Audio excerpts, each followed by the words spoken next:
Good morning everyone.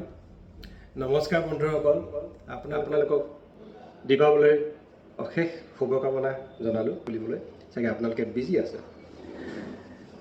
আজি গতানুগতিকভাৱে মৰ্ণিঙত এটা ফোন কল আহিলে যে জাষ্ট আপোনালোকক শ্বেয়াৰ কৰিম বুলি ভাবিলোঁ। মোক ক'লে ছাৰ মোৰ মানুহজনী আজি প্ৰায় 3 মাহ মানৰ পৰা খুব দুৰ্বল, খাব নোৱাৰে, যে অলপমান খালে পেটটো ফুলি যায় আৰু মূৰ ঘূৰাই থাকে, কাম কৰিব নোৱাৰে, উশাহ ল'বলৈ অসুবিধা হয়, বুকুখন ধপধপাই থাকে।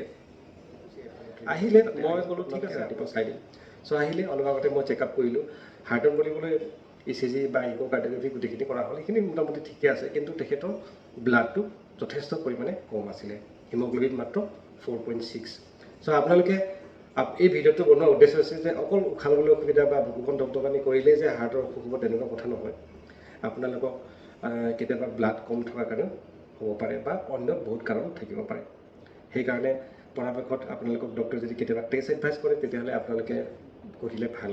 আপোনালোকে যদি প্ৰাইভেট হস্পিটেলত কৰিবলৈ অসুবিধা পায় বা টকা পইচাৰ নাটনি হয় তেতিয়াহ'লে আজিকালি চৰকাৰে চিভিল হস্পিটেলবিলাকত গোটেইখিনি ব্লাড টেষ্ট উপলব্ধ, ইভেন CT স্কেনলৈকে আজিকালি চিভিল হস্পিটেলত কৰিব পাৰি। চ' আপোনালোকে যদি কেতিয়াবা কোনোবা টেষ্ট এডভাইচ কৰে তেতিয়ালৈকে আপোনালোকে সেইটো ইগন'ৰ কৰি নাথাকিব।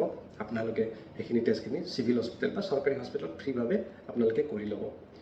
চ' আপুনিও ভালে থাকক আৰু আগন্তুক দিনত সকলোৱে ভালে থাকক, তাৰ কামনাৰে হেপী দীপাৱলী।